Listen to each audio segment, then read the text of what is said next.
C'est un mini-salon de l'agriculture. À Saint-Joseph, le lycée agricole ouvrait ses portes au public aujourd'hui, venu découvrir les différentes formations proposées du CAP au BTS pour tous les âges. Il y a la filière animale avec la production animale, caprin, poulailler, volaille et porcin.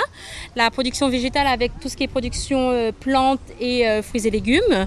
Et aussi la transformation de tout notre travail à l'atelier agroalimentaire. Et tout ça réuni aussi autour de l'agroéquipement pour la machinerie et tout ce qui est tracteur. Sous les tables, la filière bovine attire le grand public guidé directement par les élèves. Grégoire Folliot souhaite accumuler tous les diplômes pour avoir le choix plus tard. Je ne dirais pas qu'il y a quelque chose qui est forcément dur, c'est avant tout un métier de passion. Donc si on est ici, c'est qu'il n'y a rien de dur entre guillemets, parce qu'on aime faire ce qu'on fait. C'est le cas ? Oui, c'est le cas.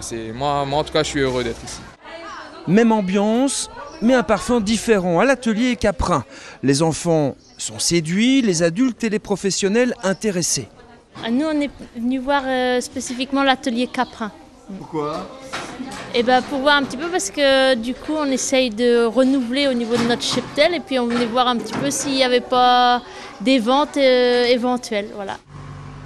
Niveau équipement, pendant que les adultes rajeunissent, les élèves, eux, prennent de la distance et s'entraînent directement sur de vraies machines. Depuis petit, m'a toujours fait ça. Et par rapport à mon papa, tout ça, m'a toujours été là-dedans.